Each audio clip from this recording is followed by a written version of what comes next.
Morning, everybody. Happy Tuesday. Pinball here. Hey, wanted to start out first welcoming all the new people that have come aboard here. Thanks to Angry Prepper, Prepper Nation, and Alaska Prepper. You guys, glad to have you here. Hope you guys get something out of everything we talk about on my channel. Obviously, I'm subscribed to their channels, talk to them as much as I get the opportunity to go. Just you know, great people over there. They're trying to help me get this one started. Let me get something out to you guys, and I'm hoping y'all get something from it. Uh, First thing before I start this one, just kind of want to put a little disclaimer in here. We're going to get into a little bit of politics on this one. I know some people don't like that, but for this particular topic, there's kind of no way around it. So that's where we are.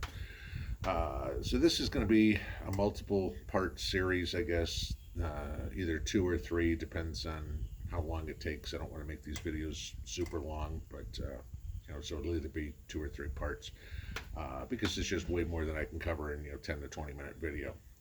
This topic was actually suggested by a subscriber, and while it gets into politics, like I said, it directly correlates to prepping. So obviously, as you read the subject line, we're going to be talking about the NWO, the New World Order, Agenda 21, and Agenda 2030. So starting out, what is the NWO, the New World Order? Basically, it's the aspiration of a bunch of liberal elites to create a one world society under one government whereby everybody in the world is part and parcel responsible for everybody else in the world. Of course, these same liberal elites claim there's no such thing as the NWO and that it's just a conspiracy theory, but there's way too much evidence out there saying otherwise, particularly Agenda 21 and Agenda 2030. Okay. Then, of course, you got the whole climate change crowd, which are the same people that are the proponents of Agenda 21 and 2030. So, now, we all know the climate change argument's been around for decades. It was originally started by environmentalists. Back in the 70s, you go back to their first claim, and, they said we were on the verge of a mini ice age. And when that didn't pan out, then they claimed global warming was happening and the polar ice caps were going to melt. Okay. When that didn't happen, Al Gore jumped in and coined the phrase climate change, and they hedged their bets. So no matter what happened, it was man-made. They were right. If we went up, if we went down, it's oh my God, it's climate change. Okay, the rest of us like to call it weather, but that's what it is. So okay, so I'm going to give you this, and this is again, me. I like to just put facts out there, and so this is what it is. And personally, man-made climate change is a hoax. Okay, no other way to put it. It is complete bullshit. All right. No matter how many pseudoscientists they roll out there to say it's real, mind you, they're all paid for to say that. Okay, facts say otherwise. Here's the numbers on it. Okay, the Earth naturally creates 700 gigatons of carbon every year.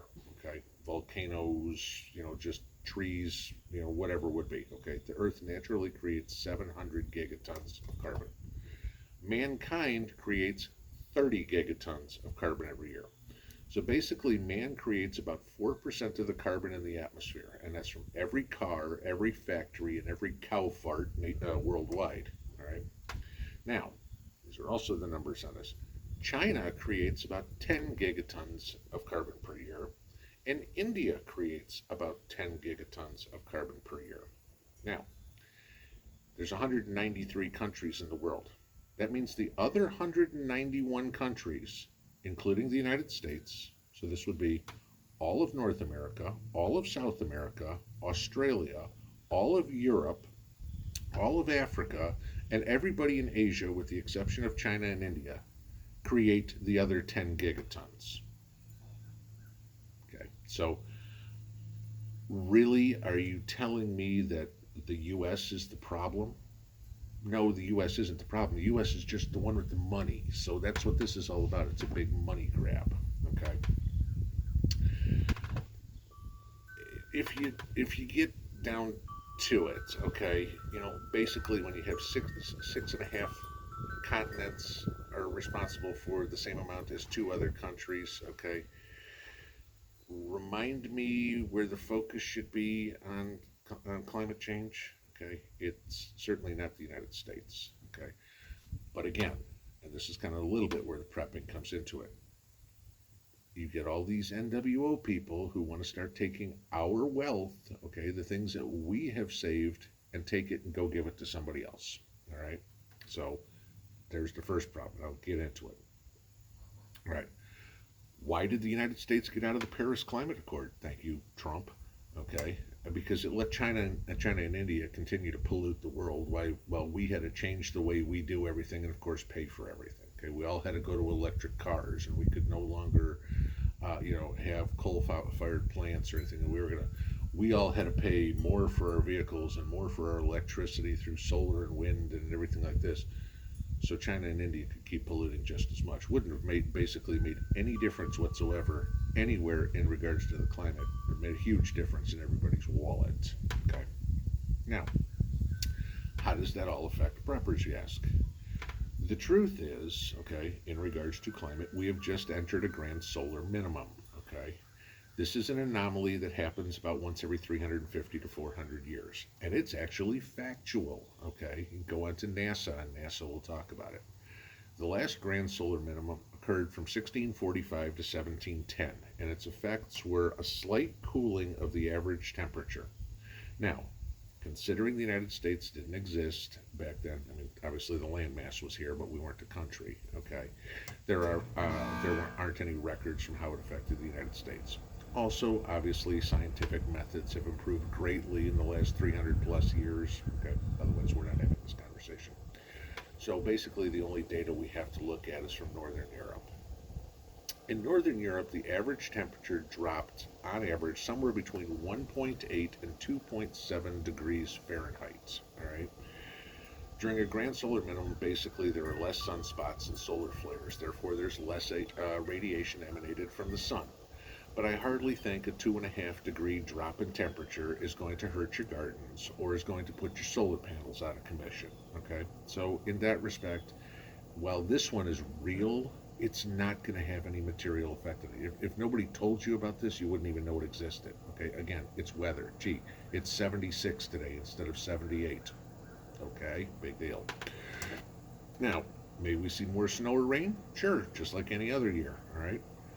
I don't know about anybody else, but I remember blizzards in the 70s and 80s, and that, we really haven't seen anything that bad nationwide, in some spots, okay, in the last 20 years, right? That could be maybe global warming. Maybe it's just an anomaly of the weather, okay? But, so ultimately, I wouldn't worry about the grand solar minimum as a prepper whatsoever, and I totally ignore climate change as an American, period, all right? So that brings us to the NWO and Agenda 21 in 2030. All right. Agenda 21 is the opening shot in the effort of the global elites to separate the population into a modern day dark ages, where we have two classes, okay, the aristocracy and the serfs. And if anybody watching this thinks that they're going to be part of the aristocracy, you're sadly mistaken. Agenda 21 and all the elites here lay out their plan for combating poverty, managing the ecosystem and the land resources, including with women and children, and sustainable development. Now, this all sounds great. It's just like communism. It works good on paper. All right. Try to implement it, you got complete chaos and utter disaster. Mind you, this idea was created in 1992, okay, at the Rio de Janeiro it was an Earth Conference, I believe it was. Okay. And when you had all the global elites out there, they figured they had 30 years to change the world's opinion to make us like a two-class system. And they've done a decent job, if you think about it. Canada, France, Germany, Australia, they've all moved much further left. The United States has a large segment of their population that thinks this is a good idea too. Okay. Think about, all the BS that AOC is spewing all the time. Okay.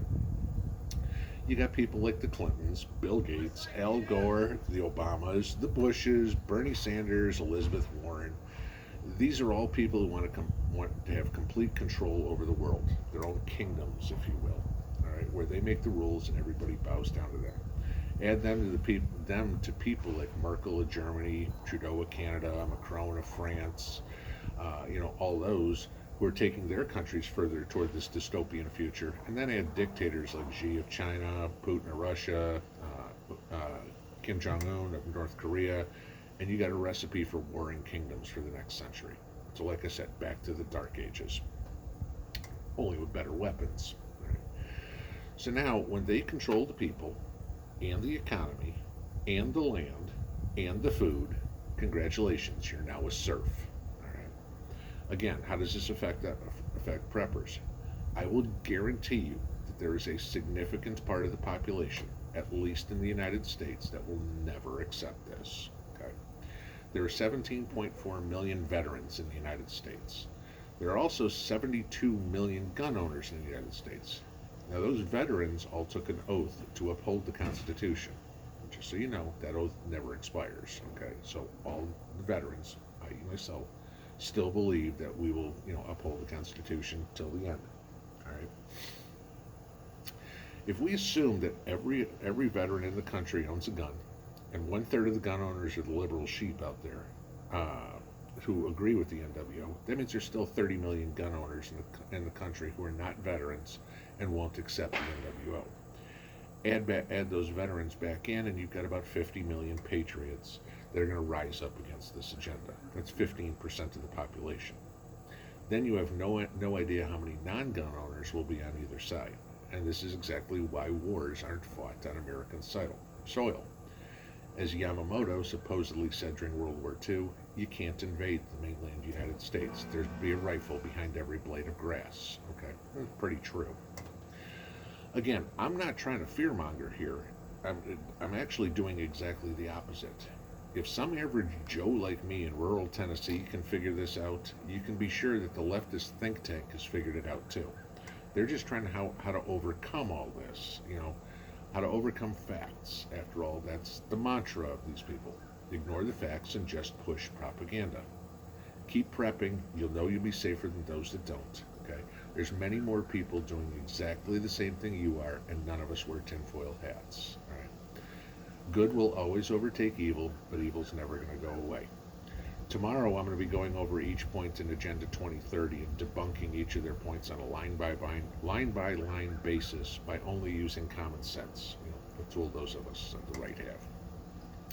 Agenda 2030 defines the ideals of the NWO, and you'll see it's just a sunshine and rainbows utopia that leaves out things like human dignity, hard work, and personal responsibility. Remind you anything? Okay, yeah, communism. Bread lines, forced labor, gulags, I'm not looking forward to any of that sort of stuff. So I'm just going to tell everybody, keep prepping. So if something like this ever happens, you'll be strong enough to join with other like-minded individuals to resist. That's basically it. All right. Not fear-mongering whatsoever. I'm going to get into Agenda 2030, but we've got, on a political side, we all see it. You've got a wide chasm in between the two sides, and if it leads into something, you are going to be much better suited if you've got your food put up, if you've got your ammo put up, because if you're hungry, starving, thirsty, unarmed, whatever it is, you're just going to be a speed bump in a road. And if you're prepared, if you're fed, if you've got the strength, you're going to be able to resist. So that's kind of the whole point of this, and why I said how it ties into prepping. Tomorrow I'll get into Agenda 2030 and we'll go from there. Pinball out.